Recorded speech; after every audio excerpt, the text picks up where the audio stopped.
Buenos días.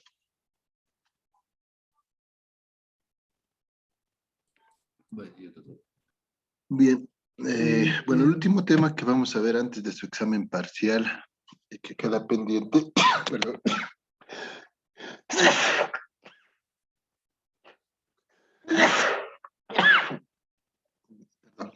es insuficiencia cardíaca.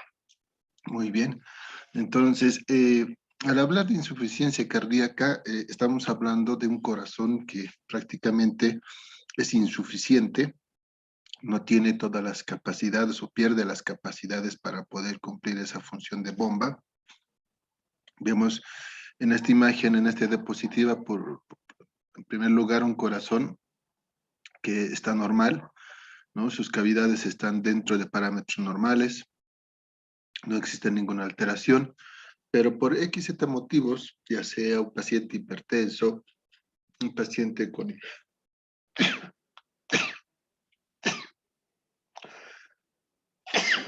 perdón, chicos. Un paciente con, de repente, que tuvo un infarto, un paciente que tiene una valvulopatía, etcétera, puede conllevar a, bueno, a esta imagen que estamos viendo acá, de un corazón hipertrofiado, ¿no? Donde vemos que la musculatura de los ventrículos, bueno, se encuentran engrosados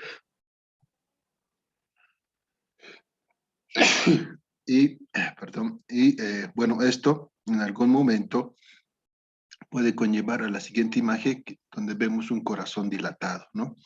Un corazón que ya no tiene musculatura y que gracias a esta dilatación prácticamente el corazón ya no puede bombear de la misma forma, ¿no?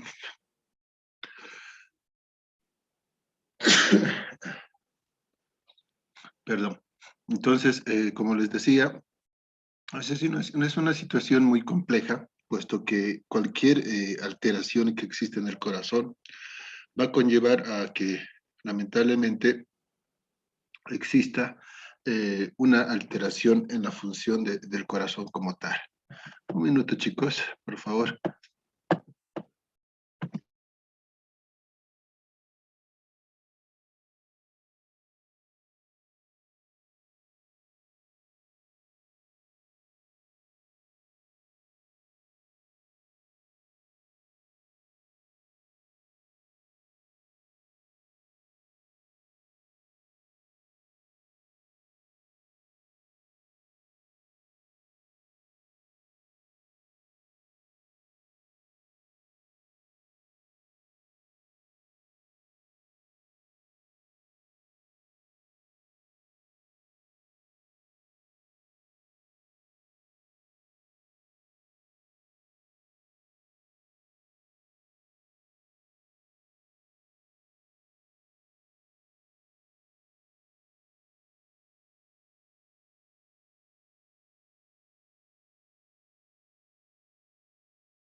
Bien, mil disculpas. Eh, como les indicaba, un ejemplo, la hipertensión que no fue controlada, un paciente con infarto o que sufrió un infarto y este evolucionó lamentablemente y de repente alguna valvulopatía, ya sea aórtica o mitral, pueden conllevar a este tipo de hipertrofias, ¿no? A la larga. Una vez que vemos que existe esta hipertrofia, el corazón se puede hipertrofiar y tiene un límite, que quiere decir que esta hipertrofia no puede ser de forma infinita. En algún momento, posterior a la hipertrofia, puede haber un remodelado ventricular con cambios en la estructura del miocardio, produciendo que un adelgazamiento de la misma.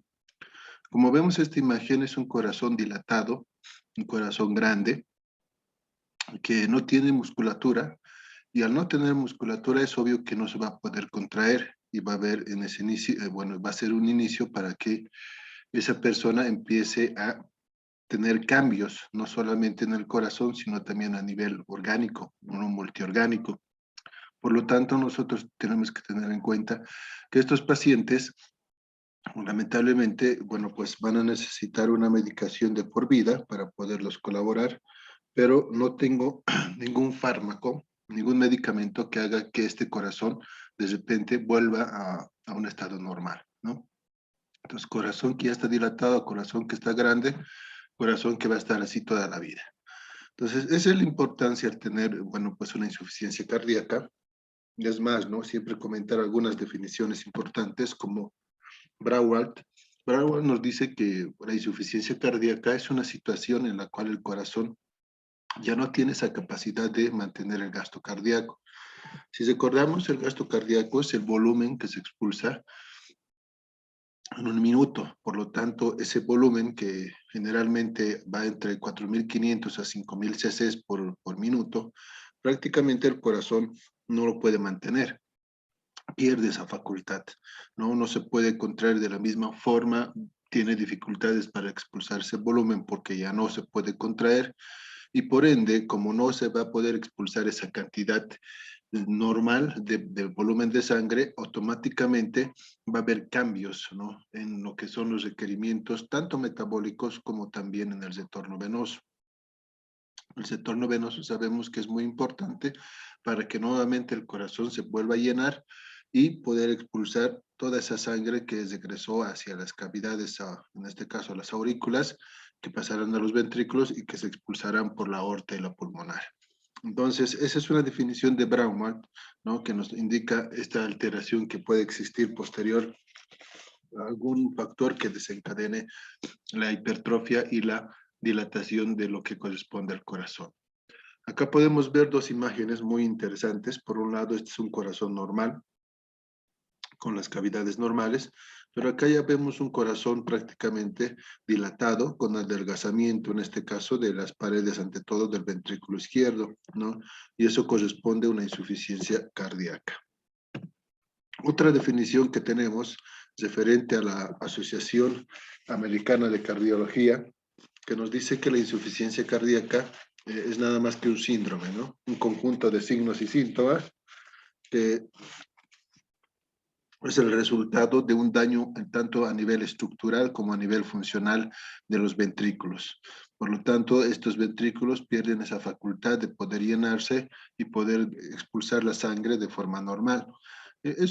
Podemos rescatar muy buenos conceptos de estas dos definiciones, en el sentido que sí, una insuficiencia cardíaca es un síndrome porque el paciente va a tener diferentes tipos de clínica, ¿no? Desde una disnea hasta lo que corresponde una edema de repente, edema agudo de pulmón, o en todo caso, uh, una cardiomegalia, ¿no? Hablando de cambios estructurales. Por lo tanto, eso tenemos que tener siempre en cuenta y vamos a ir viendo algunas causas importantes, ¿no? Como les decía, el infarto es una causa, puede ser una causa de insuficiencia cardíaca.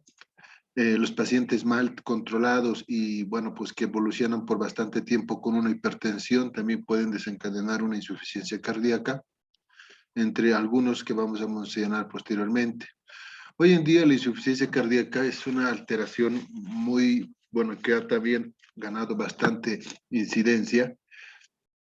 ¿Por qué? Porque, bueno, todas las causas generalmente han aumentado en cuanto a lo que es el deterioro del paciente. Hoy tenemos bastantes pacientes internados por una insuficiencia cardíaca. También saberlo que a mayor edad, mayor probabilidad de que ese corazón también empiece a fallar. ¿Por qué? Por el hecho de que lamentablemente el corazón también envejece y pierde casi la mayoría de sus funciones. Entonces tenemos que ponernos esa idea, ¿no? De que si a mayor edad del paciente, mayor deterioro funcional del parte del corazón y que puede desencadenar una insuficiencia cardíaca. Por eso hoy en día la mayor causa de internación son de las personas de la tercera edad, ¿no? Ellos generalmente desarrollan esta insuficiencia cardíaca y lamentablemente tienen que ser hospitalizados por una descompensación de la misma. La mortalidad hoy en día, bueno, pues ha aumentado bastante en aquellos pacientes que tienen una clase funcional 4. En un momento más vamos a ver la clase funcional, la clasificación de la clase funcional según la disnea, ¿no? Según la NIJA, que nos clasifica según, desde luego, las capacidades funcionales del paciente durante la actividad física. Por lo tanto, la clase 4/4, bueno, el paciente que está en una clase 4/4, que quiere decir disnea es reposo, esta población generalmente tiende a fallecer en un 50-70% aproximadamente. Eh, Generalmente, hoy en día, algunos pacientes que salen del infarto, pacientes que lamentablemente evolucionan, como les decía, sin un tal vez una previa resolución del problema, bueno, pues generalmente también van a llegar a una insuficiencia cardíaca, ¿no? Entonces, muy importante nosotros poder diagnosticar a estos pacientes que están con infarto, puesto que si no lo diagnosticamos, lamentablemente vamos a tener una evolución a una insuficiencia cardíaca. También, por otro lado, aquellos pacientes que sufren hipertensión arterial, ¿no? Es un dato también relevante. Los pacientes que tienen hipertensión arterial, les recalco, ¿no? En algunos casos, bueno, pues por la evolución de la enfermedad, que es por años, puede conllevar a una hipertrofia como tal. Por otro lado, algunas otro tipo de cardiomiopatías, ¿no? Como el ejemplo el Chagas, que existe todavía en nuestro medio. Los pacientes chagásicos también van a tener algunas alteraciones que pueden conllevar a deterioro en la estructura cardíaca y por ende una insuficiencia cardíaca como tal. ¿Cuáles son los factores de riesgos más temidos, no? Por un lado, un ejemplo está la hipertrofia del ventrículo izquierdo. La hipertrofia del ventrículo izquierdo, como les decía, a la larga va a tener un remodelado. Para que me entiendan un poco, se va descascarando, descamando. A eso nos referimos con este problema de remodelado.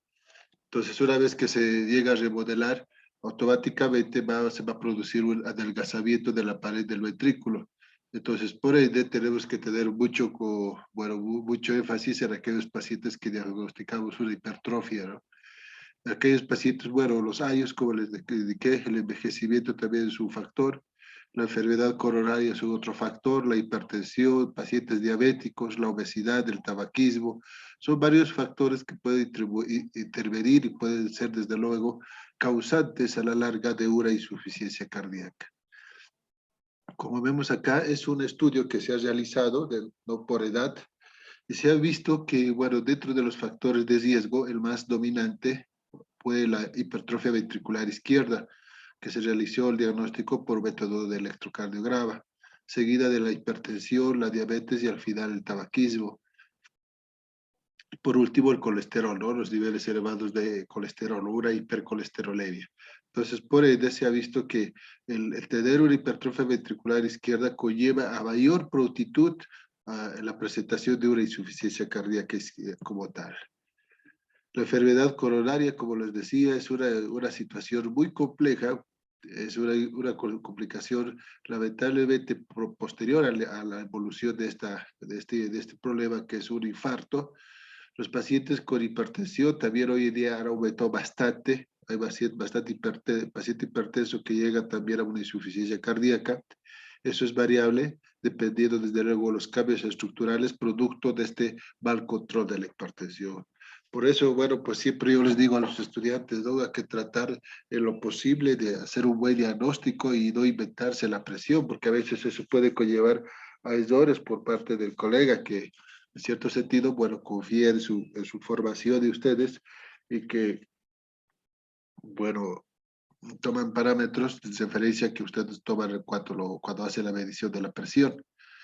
Las enfermedades valvulares, no nos olvidemos, ya les había comentado en un inicio, también es una causa de una insuficiencia cardíaca como tal, por lo tanto, tenemos que tener en cuenta que una valvulopatía aórtica o mitral también puede condicionar cambios en la estructura del ventrículo izquierdo y de repente condicionar una hipertrofia a la larga. Acá podemos ver algunos cambios evolutivos del infarto. Si vemos acá la imagen color gris, por así decirlo, en la punta del corazón está indicando un infarto. Este infarto vemos que se ha evolucionado, se ha expandido y lamentablemente, bueno, pues no se hizo nada al respecto. Lo ideal era hacer un diagnóstico y un cateterismo para poder mejorar la perfusión por esa arteria obstruida, pero acá vemos en la imagen que primero aparece la punta y posteriormente la isquemia o el infarto como tal va, bueno, pues abarcando no más, mucho más extensa en la estructura. Y acá podemos ver la complicación del infarto, bueno, que podemos ver una dilatación, ¿no? Los ventrículos vienen dilatados por completo. Entonces, acá el corazón no se va a poder contraer porque ya ha perdido, ¿no?, parte de la musculatura por el remodelado que existe. Este remodelado tarda entre días, a veces tarda este remodelado, no es de la noche a la mañana. Por lo tanto, el paciente posterior a que esto vaya evolucionando poco a poco, va a referir algunos cambios en su funcionamiento multiorgánico, ¿no? Algunos van a referir disnea, algunos van a referir edemas, algunos van a referir palpitaciones, etcétera, ¿no? Dependiendo qué, dependiendo desde luego el deterioro progresivo de lo que corresponde la dilatación del ventrículo como tal, ya sea izquierdo o derecho, dependiendo de dónde se está afectando. Pero sabemos que en estos casos las cavidades izquierdas o el ventrículo izquierdo siempre va a ser el que va a estar más afectado, ¿no?, por su trabajo, etcétera. Entonces, en la mayoría de los pacientes se podría decir que tiene una insuficiencia cardíaca del lado izquierdo, que vamos a ver algunos datos clínicos de cuanto a lo que es una diferencia entre estos dos. Otras causas, entre lo que son una insuficiencia cardíaca, también podemos hablar de una enfermedad tiroidea, ¿no? El hiper y el hipotiroidismo. Entonces, otro tipo de alteraciones están algunas, bueno, pues de algunos deterioros hormonales, como ser la acromegalia, el feocromocitoma, el hiperaldosteronismo, el síndrome de Cushing. En algunos casos, incluso el embarazo puede llevar a una insuficiencia cardíaca por ese gran volumen que trabaja, bueno, que la mamá maneja por el hecho de que tiene que nutrir al bebé. Algunas situaciones familiares, ¿no? Entonces se ha visto que también si algún familiar tiene algún dato de insuficiencia cardíaca, de repente puede ser también un factor predisponente para que la progenie también lo tenga. El abuso de algunas sustancias como el alcohol, algunas anfetaminas, sustancias controladas, ¿no?, como también la cocaína, puede conllevar a una también a una insuficiencia cardíaca, pero siempre en el sentido del abuso, ¿no? Constante consumo y, bueno, pues mal controlado consumo en cuanto a lo que son estas sustancias. Entonces, son varias cosas que nosotros podemos ver que en cierto sentido van a afectar y pueden condicionar una insuficiencia cardíaca. Pero ojo, no les estoy diciendo que esto va a ser en días, ¿no? El mal control, lamentablemente, la evolución de la enfermedad como tal puede conllevar a estas situaciones. Ahora, por otro lado, muy importante, si ustedes se preguntan, dicen, ¿y por qué la enfermedad tiroidea va a llevar a una insuficiencia cardíaca? Dependiendo, ¿no? Si tenemos un hipertiroidismo, sabemos que el hipertiroidismo puede condicionar una taquicardia y si el corazón trabaja constantemente, continuo y muy rápido, puede tener también una hipertrofia como tal y por lo tanto ser una situación que a la larga pueda conllevar a una insuficiencia cardíaca. También el uso de quimioterapéuticos, ¿no? Algunos agentes que usamos para el uso de o la realización de quimioterapias en pacientes que tienen alguna neoplasia. Se ha visto que estos quimioterapéuticos actúan a nivel de las células miocárdicas, o sea, a nivel de los miocitos, y pueden producir también alteraciones en su estructura, favoreciendo una hipertrofia y a la larga una insuficiencia. Es por eso que todo paciente, hoy en día, todo paciente que va a recibir algún tipo de quimioterapia, lo más preferible siempre es hacer un control ecocardiográfico antes y posterior a la utilización del mismo, para ver que en una primera instancia el corazón esté bien, o sea, dentro de lo que son los parámetros aceptables en la funcionabilidad. Y bueno, pues sin ningún temor utilizar los quimioterapéuticos y posteriormente, bueno, pues hacer su control posterior a la utilización de los quimioterapéuticos y ver si no hay algunos cambios. Entonces puede producirse también por este tipo de alteraciones una insuficiencia cardíaca por el uso prolongado y por el uso lamentablemente lesivo a nivel de las células biocárdicas. Algunos fármacos, ¿no?, que favorecen el trabajo del corazón o aumentan el trabajo del corazón, como las catecolaminas, ¿no? Las catecolaminas a dosis altas también pueden producir un efecto, bueno, pues cardiotóxico o una situación de estrés a nivel de los miocardios y miocardiocitos y posteriormente una hipertrofia. Algunos medicamentos que también pueden tener algún idotrópico, efectos idotrópicos negativos y que en cierto sentido pueden favorecer la retención de líquido, ¿no? Si aumenta el volumen a nivel del corazón, el corazón va a trabajar más fuerte, va a trabajar más, de forma más enérgica y va a llevar a una hipertrofia. Es como nosotros, ¿no? Si nosotros hacemos actividades físicas, vamos al gimnasio, levantamos pesas, etcétera, vamos a ganar una musculatura, nuestros músculos se hipertrofian. Es lo mismo el corazón, si el corazón va a tener más volumen, si el corazón va a trabajar más rápido, es obvio que también se va a hipertrofiar, pero esa hipertrofia tiene su límite, no puede en todo momento hipertrofiarse, les recalco. Por lo tanto, ahí cuando, bueno, pues el ventrículo se hipertrofia de forma muy severa, existe el remodelado y la dilatación del corazón como tal. Algunas toxinas también, ¿no? La inhalación de algunas toxinas o en todo caso el consumo de algunas toxinas pueden llevar también a un deterioro de lo que son las células miocárdicas.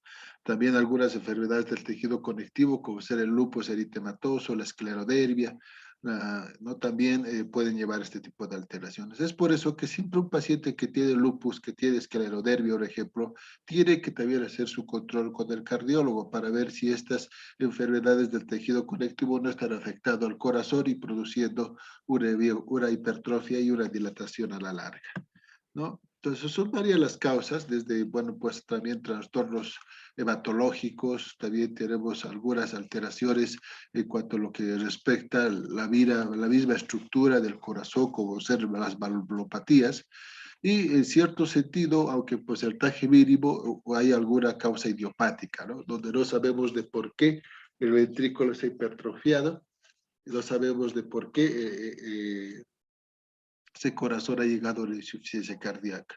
Entonces, a eso nos referimos con idiopático. 10 a 20% de los pacientes que tienen insuficiencia cardíaca no hay una explicación de por qué llegó a esa insuficiencia como tal, ¿no? Algo desconocido, por así decirlo. Siempre mencionar que la insuficiencia cardíaca va a haber del lado derecho y del lado izquierdo, o sea, ambas, ¿no?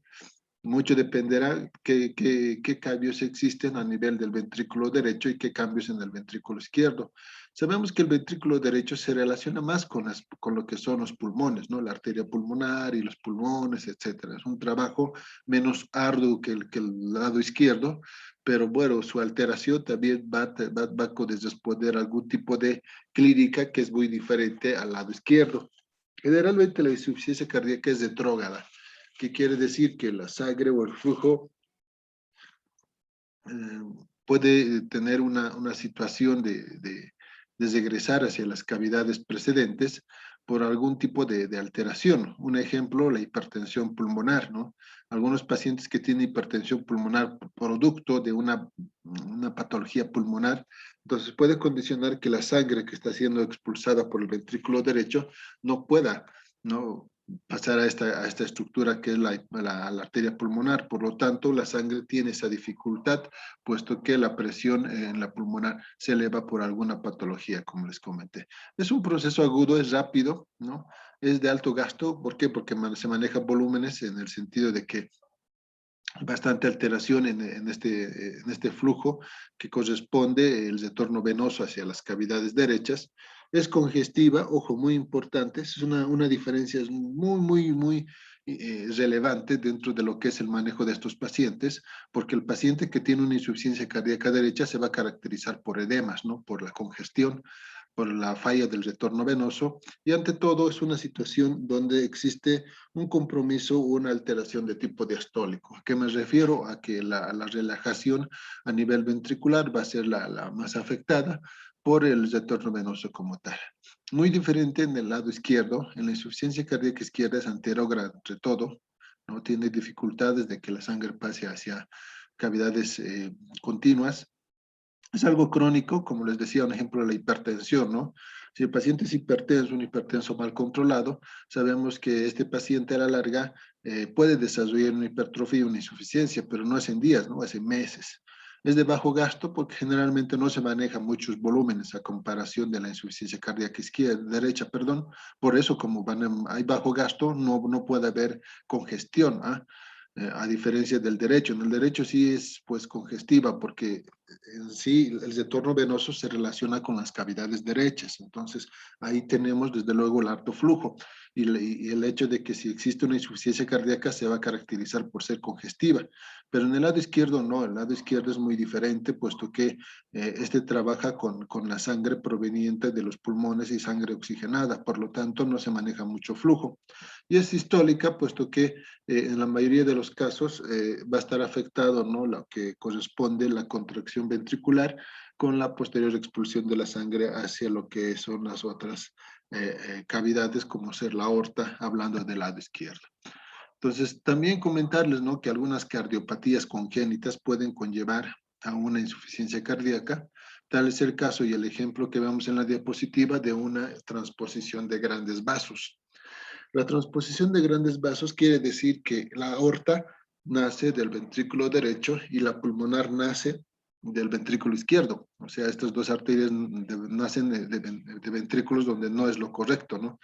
Por lo tanto, esto puede llevar a una insuficiencia cardíaca aguda prácticamente, donde existe un compromiso por parte del paciente y si no lo corregimos de forma oportuna, puede llevar a la muerte del mismo. Por lo tanto, este es un tipo de cardiopatía cianótica, ¿no? A diferencia de las cardiopatías acianóticas, como ser las más conocidas, la comunicación interventricular, la comunicación interauricular, el conducto, bueno, la persistencia del conducto arterioso, la coartación de aorta, etcétera. Entonces son cardiopatías congénitas acianóticas. Esta es poco probable que lleven a una insuficiencia cardíaca, puesto pues, como su nombre lo indica, son acianóticas y el paciente tendrá que pasar bastante tiempo con esta alteración antes de presentar algún dato de insuficiencia cardíaca. A diferencia de las cardiopatías congénitas cianóticas, donde el ejemplo que estamos viendo y otro ejemplo conocido también puede ser la tetralogía de Fallot, que es también cianótica, en cierto sentido, estas dos situaciones pueden llevar a la presentación de una insuficiencia más rápida que las acianóticas como tal por el compromiso, ¿no? De la mezcla de la sangre. La estenosis aórtica, como les decía, ¿no? Una valvulopatía, un claro ejemplo de la estenosis aórtica puede conllevar también este tipo de alteraciones. Un paciente que, bueno, tiene una cardiopatía congénita en la formación de la válvula aórtica, ¿no? Acá tenemos una válvula aórtica trivalva, que es lo normal, tener 3 valvas. En algunas personas pueden nacer solamente con 2 valvas o tener una válvula aórtica bicúspide o también solo tener una válvula aórtica unicúspide. En esta situación, el paciente tiene 2 valvas y eso no es normal. Entonces, puede llevar a un compromiso de ya sea insuficiencia o estenosis con una evolución del paciente hacia una insuficiencia cardíaca. Por otro lado, tenemos la evolución de la insuficiencia cardíaca, ojo muy importante. El paciente, un ejemplo, que tiene hipertensión, que tiene obesidad, que tiene una enfermedad aterosclerótica, son causas que pueden llevar a una insuficiencia cardíaca, pero de forma crónica, ¿no? Eso no se olviden. O sea, con el tiempo, si es que no se controla la enfermedad, puede llevar a este tipo de alteraciones. Entonces, estos pacientes son considerados como de alto riesgo para desencadenar una insuficiencia cardíaca. Pero algo importante, ¿no? Como, bueno, pues son pacientes que de repente con el tiempo van a desencadenarlo, en una primera instancia no tienen ningún daño estructural y las funciones, bueno, prácticamente del corazón están conservadas, no hay ninguna alteración. Pero ya cuando el paciente, un ejemplo, presenta un infarto de agudo de miocardio, ya presenta remodelación del ventrículo izquierdo, ya presenta una válvula, bueno, pues un daño valvular considerable, acá prácticamente va a existir un deterioro estructural, ¿no? Va a haber un deterioro estructural, pero de repente no va a tener ninguna sintomatología todavía. ¿Por qué? Porque esto también es un proceso que va, bueno, pues evolucionar, pero aunque de forma más rápida que de los ejemplos previos, ¿no? Que esto es generalmente hipertensión, obesidad, qué sé yo, una enfermedad esclerótica, no, para nada te va a llevar a una insuficiencia cardíaca en días, esto puede ser en años incluso, ¿no? Pero el infarto de miocardio y, bueno, el remodelado, cuando ya la hipertrofia está presente, sabemos que esta situación va a ser mucho más, se podría decir, corto el tiempo en la que va a existir algún daño ya o alguna alteración en cuanto a lo que es la estructura, ¿no? Porque si hay un infarto, se supone que va a haber muerte y por lo tanto hay daño en la estructura. Si existe remodelado, entonces sabemos que ya el ventrículo se está descascarando, por así decirlo, entre comillas, y bueno, pues ya va a haber una alteración estructural, pero todavía no va a haber síntomas, ¿no? En una evolución grado C, ya el paciente presenta algún grado de sintomatología, como ser disnea, fatiga, no puede tolerar el ejercicio, etcétera. Estos pacientes tienen daño estructural y ya tienen un daño funcional, por eso tienen la clínica, ¿no? Porque la disnea no puede salir de donde sea, la disnea sale producto de un mal funcionamiento del corazón y también la fatiga o en todo caso la falta de resistencia al ejercicio. Por último, la clasificación de una evolución o un estadio clase D es aquellos pacientes que están con insuficiencia cardíaca refractaria, ¿no? Que a todo momento, lamentablemente, están con algunos datos clínicos de insuficiencia cardíaca. Estos pacientes son pacientes muy delicados, puesto que a veces, incluso con la medicación que se les prescribe, pueden nuevamente decaer y deteriorarse en cuanto a lo que es la insuficiencia cardíaca. Algunos otros, bueno, se controlan con los medicamentos, pero si suspenden en algún momento, bueno, nuevamente tienden a deteriorarse. Pues a eso nos referimos con una insuficiencia cardíaca refractaria, que es muy importante tomarlo en cuenta, puesto que estos pacientes tienen que estar en control permanente con la especialidad para ir supervisando el control de los medicamentos y que no exista ningún cambio o reemplazo de los mismos, ¿no? Entonces, la insuficiencia cardíaca es así, va evolucionando, ¿no? Va cambiando desde tener un paciente que está normal, donde tolera el ejercicio, no tiene clínica, y la fracción de eyección es importante, algo que me olvidaba, ¿no? La fracción de eyección o FEBI, que es la fracción de eyección del ventrículo izquierdo, es el porcentaje de volumen de sangre que se expulsa del ventrículo izquierdo. Entonces, a veces por esta dilatación del ventrículo existen ya cambios en la FEBI, ¿no? O sea, ya no va a ser el mismo porque el corazón no puede contraerse y expulsar la sangre y por ende existen ya cambios en esa situación, ¿no? Entonces, un paciente que está normal no va a tener síntomas, va a hacer ejercicio normal y la FEBI va a estar normal. Pero cuando ya presenta alguna causa que esté llevando a algún cambio en el corazón, el paciente puede tener una disfunción 4 asintomática. ¿A qué me refiero? Les recalco nuevamente, puede estar con una disnea en algunos casos, pero bueno, pues algo que tenemos que comentar es que por un infarto, un ejemplo para podernos orientar, puede ser que la función del ventrículo izquierdo esté alterada. Entonces, pero esta alteración es mínima. Es cuando el paciente no va a tener síntomas, va a tolerar el ejercicio, pero la función del ventrículo izquierdo va a estar alterada, ¿no? Entonces, un claro ejemplo, un paciente que tal vez tuvo un infarto. En una primera instancia, un paciente que tuvo un infarto no va a tener ningún dato relevante o ninguna clínica, pero sí puede estar alterado, les recalco, la función del ventrículo izquierdo, la FEBI.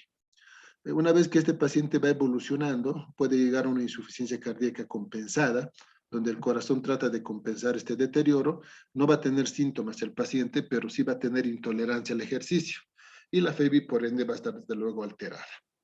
En algunos pacientes, si sigue evolucionando este paciente, va a llegar a una insuficiencia cardíaca descompensada, donde el paciente va a tener síntomas, no va a tolerar el ejercicio y ya va a tener, desde luego, alteración, o va a tener también alteraciones en la función del ventrículo izquierdo.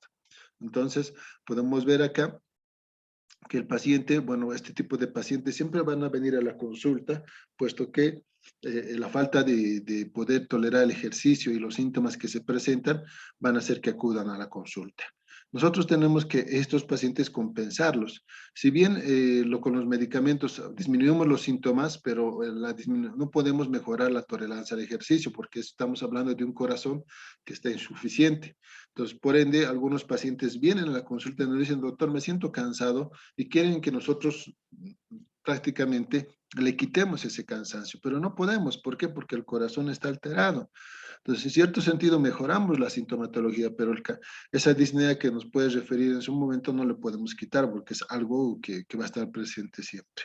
¿no? Y por último, aquellos pacientes que llegan a una insuficiencia cardíaca refractaria, donde los síntomas no se pueden controlar incluso con el tratamiento, ¿no? Son pacientes que lamentablemente a la larga llegan a fallecer, puesto que los medicamentos ya no les hacen mucho efecto y si les hacen, bueno, en algún momento se descompensa por la sustitución de estos medicamentos. Entonces, es la evolución de la insuficiencia cardíaca. Nosotros tenemos que tomar en cuenta estos parámetros y siempre mencionar, ¿no?, que nuestro corazón es muy interesante, puesto que cuando hay algún dato de insuficiencia cardíaca, automáticamente se activan sistemas compensatorios, ¿no? Estos sistemas compensatorios, en una primera instancia, tienen una obligación, que es la de controlar la disfunción del corazón. Un ejemplo, ¿no? El corazón, cuando empieza a no bombear la misma cantidad de sangre, inmediatamente se activa el sistema del nervioso simpático.